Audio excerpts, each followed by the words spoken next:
Bonjour, comment vous allez? J'espère que vous vous portez bien. Nous bénissons l'Éternel notre Dieu pour cette journée. Avant de commencer, faisons une courte prière. Éternel notre Dieu, Dieu de gloire, Dieu de bonté, nous bénissons ton nom et nous t'élevons et nous t'exaltons en ce moment.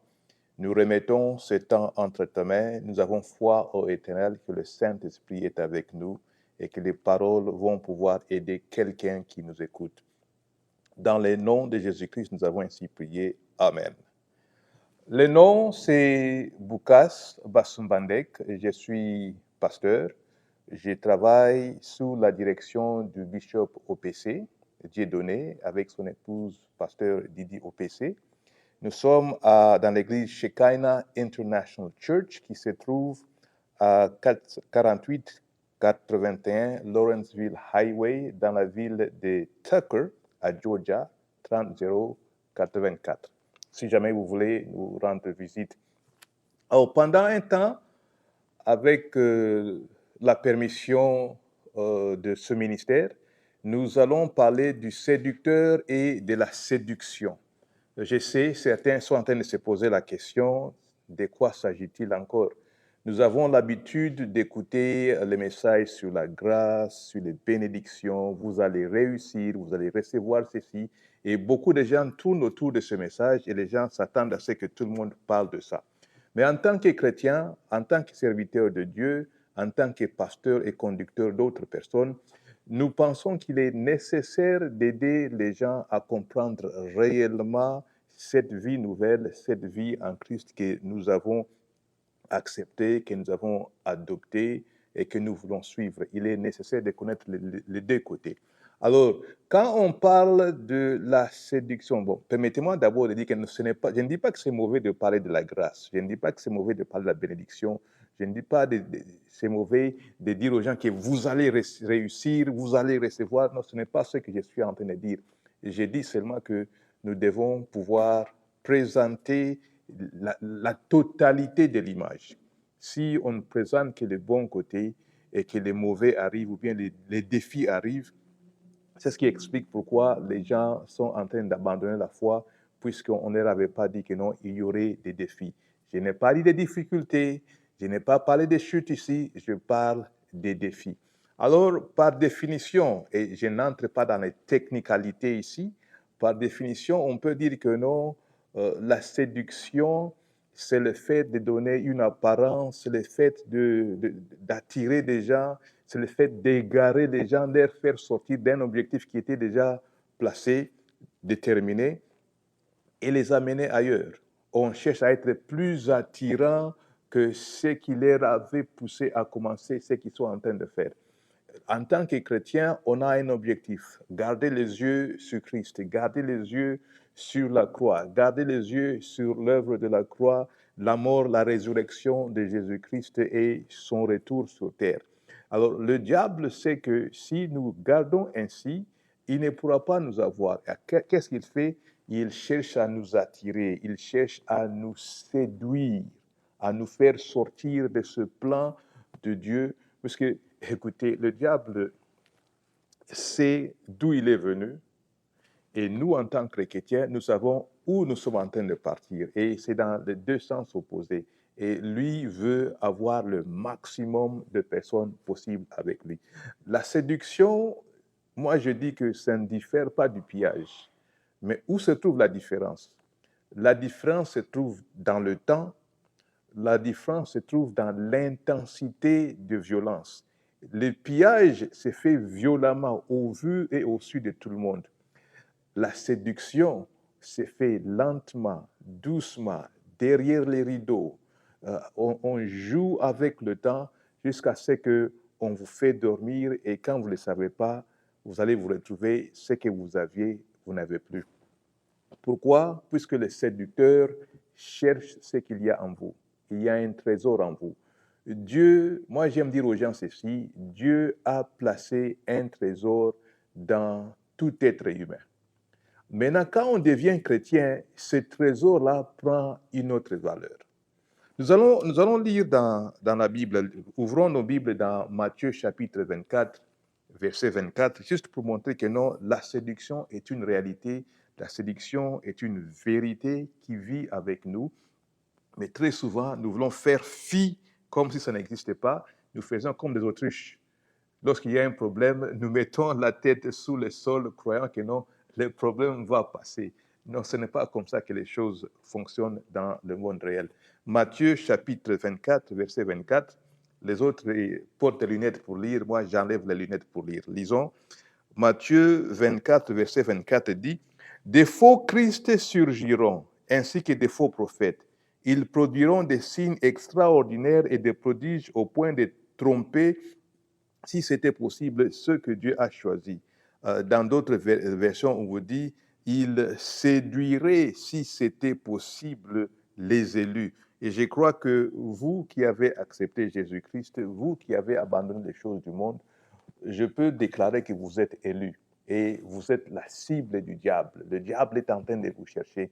C'est pour ça que non, vous cherchez à réaliser des choses, vous avez des projets, vous avez reçu des promesses, vous avez reçu des prophéties, mais ces choses ne se réalisent pas. Mais vous voyez de l'autre côté, votre ami qui ne prie pas, qui ne fait rien de spirituel pour Dieu, les choses marchent. C'est puisque lui, il est déjà au diable, permettez l'expression. Lui, il est déjà perdu. Pourquoi est-ce que le diable va lui chercher? Mais vous, vous êtes de Dieu et le diable vous cherche. Et le diable cherche quoi? Les trésors qu'il y a en vous. Et très souvent, qu'est-ce qui se passe?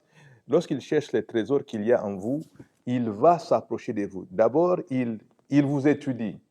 Il vous regarde de loin. Il regarde qu'est-ce que vous aimez, qu'est-ce que vous n'aimez pas. Il regarde comment est-ce qu'on peut vous avoir facilement, quelles sont les directions que vous prenez. Et tout ça, il étudie, puisqu'il n'est pas omniprésent. Il prend le temps d'étudier. Une fois qu'il vous a suffisamment étudié, il fait quoi? Il s'approche de vous. Il s'approche de vous, il cherche à devenir votre ami, il cherche à devenir loyal, il cherche à être un pilier dans votre vie. Mais il faut reculer un peu, il ne faut pas considérer tout le monde comme des mauvais ou des séducteurs. Ce n'est pas ce que je suis en train de dire. Mais il faut avoir le discernement. Donc, il va venir s'approcher de vous, entrer dans votre vie, et il restera le temps nécessaire. Pourquoi? Puisqu'il est en train de viser quelque chose. Il y a un trésor en vous qu'il est en train de chercher, il restera le temps nécessaire. Et pareille personne, il va être tellement dans votre vie au point où vous allez le considérer comme ami, vous allez même lui confier toutes les choses, mais lui sait que non, il est en train de chercher quelque chose. Et qu'est-ce qui se passe? À partir du moment où il obtient la chose, vous allez voir qu'il va disparaître de votre vie. Vous allez constater que non, il y a un événement qui va arriver dans votre vie, vous deux, qui fera que vous ne vous entendez plus, vous vous abandonnez. Non, vous ne comprenez pas d'où est venu le conflit. Non, c'est un conflit préparé, déjà en place. Pourquoi? Parce qu'il est temps pour lui de quitter votre vie. Pourquoi? Il a obtenu ce qu'il veut. Et pourquoi est-ce que nous prenons le temps de parler de ces choses ici, même si ça peut paraître impopulaire? C'est puisque quand on regarde autour de nous, quand on regarde comment le monde est en train d'avancer aujourd'hui, on se rend compte que les chrétiens sont en train d'oublier l'essentiel. C'est vrai, il y a l'utile. C'est vrai, il y a tout ce qu'il faut qui paraissent socialement juste et bon. Mais à la fin, on doit se poser la question, est-ce que c'est vraiment ce que Dieu veut pour moi? Est-ce que c'est vraiment ce que Dieu veut pour ses enfants? Ce n'est pas tout ce qui est bon qui est vraiment ce que Dieu veut pour nous. Hein. Nous devons nous regarder le monde, nous devons regarder les choses de cette manière-là. Parce que le diable ne va pas, il a compris, il ne viendra pas vous obliger, vous bousculer, vous pousser, mais il viendra avec douceur, gentiment. Et quand vous allez baisser vos bras, baisser vos gardes, qu'est-ce qu'il va se faire? Il va prendre les trésors et il va partir. Ce que j'appelle trésor ici, certains vont appeler ça étoile. J'ai suivi un homme de Dieu qui dit qu'il avait fait 22 ans chez le diable, en train de servir le diable. Lui dit que non, on n'a pas une seule étoile. Lui, il parle de 7 étoiles. Mais ce n'est pas mon enseignement. C'est juste pour vous dire que non, en réalité, nous avons un trésor que Dieu a placé en chacun de nous et le diable cherche C'est ce que le diable est en train de chercher. Pour certains, ils cherchent quand ils sont dans le sein de leur mère. Pour d'autres, ils cherchent quand ils sont déjà nés, tout petits. Pour d'autres, ils les cherchent quand ils sont déjà adultes, quand ils ont déjà réalisé, obtenu quelque chose. Et ça doit nous pousser, lorsqu'ils vous cherchent quand vous êtes adulte, ça doit nous pousser à nous dire une chose, que ce que nous avons a plus de valeur que ce que le diable peut vous proposer. Beaucoup de chrétiens ne comprennent pas les choses de cette manière. Mais ce que vous avez, ce que Dieu a placé en vous, a plus de valeur que ce que le diable peut vous donner. C'est comme vous allez chercher du travail et on vous dit, le patron vous dit, donnez votre prix. Quand un patron vous dit, donnez votre prix, c'est simple à comprendre. Ça veut dire que c'est-à-dire que tout ce qu'il pourra vous donner ne représente rien par rapport à ce que vous faites entrer dans son entreprise. Et c'est comme ça que le diable fait également avec nous. Il vient, il vous présente les véhicules, il vous présente les belles femmes, les bels hommes, les hommes qui sont très beaux et tout ça. Mais en réalité, ce qu'il cherche en vous a plus de valeur que ce que lui peut vous donner. Malheureusement, nous sommes attirés par le matériel. Malheureusement, le monde aujourd'hui fait passer plus les choses matérielles, beaucoup plus qu'autre chose. Et c'est pour cela que nous nous retrouvons en train d'être séduits. C'est pour ça que j'ai dit que non, le diable prend le temps, le séducteur prend le temps de vous étudier. Quand il arrive dans votre vie, c'est-à-dire qu'il connaît où vous faire tomber, il connaît quel bouton pousser, il connaît quelle parole prononcer, il connaît qui faire entrer dans votre vie et il connaît comment vous faire tomber. Et c'est très dangereux pour vous en tant que chrétien, pour nous en tant que chrétiens, d'aller dans un combat sans savoir contre qui nous combattons, sans savoir comment combattre non plus. Juste pour terminer, et nous allons prier, quand vous regardez dans le sport, le basket, le foot, même dans le catch ou autre, qu'est-ce qu'ils font? Ils prennent le temps aujourd'hui de regarder, de visualiser dans les vidéos quel est le système de jeu de l'autre. Donc, chaque équipe, quand on arrive sur le terrain, on connaît qui est face à nous. On connaît comment lutter contre lui. C'est maintenant une question d'intelligence personnelle, j'allais dire, pour voir comment surmonter l'autre et voir comment est-ce que lui peut le contrer aussi. C'est comment on se bat. Et de la même manière, lorsque nous allons sur le terrain contre le diable pour résister contre la séduction, nous devons connaître notre Bible. Nous devons être entourés de personnes qui ont une même pensée que nous. Nous devons passer du temps dans la présence de Dieu, savoir écouter ce que Dieu est en train de nous dire. Lorsque je jouais au basket, puisque j'ai joué au basket quand j'étais encore plus jeune, on est passé de la deuxième division à la première division et on a changé d'entraîneur. Et ce nouvel entraîneur-là, lorsqu'on avait des entraînements, lui n'utilisait jamais le sifflet. Jamais. Nous, on s'est plaigné. Non, il faut avoir les sifflets comme ça. Il a dit jamais. Et il nous a expliqué pourquoi. Il dit, vous devez vous habituer à ma voix. Vous devez pouvoir, dans un stade, lorsque moi je crie et la foule crie, vous devez pouvoir distinguer ma voix à la voix d'autres personnes, à la voix de toute la foule.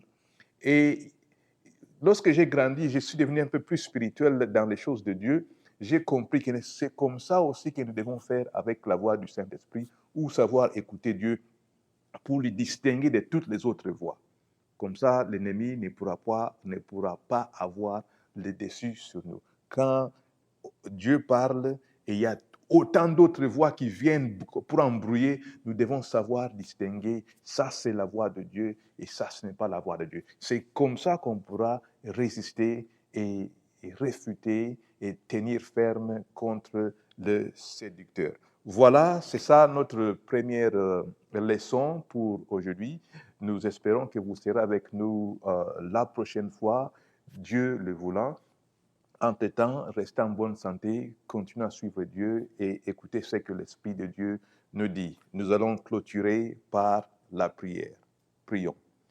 Notre Dieu, notre Roi, merci pour aujourd'hui, merci pour cette première expérience. Nous avons foi au Éternel.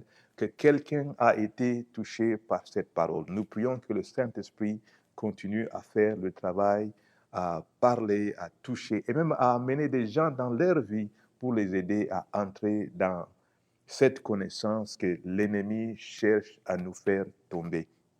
Nous te bénissons, nous te disons merci et c'est là au nom de Jésus. Amen. À la prochaine.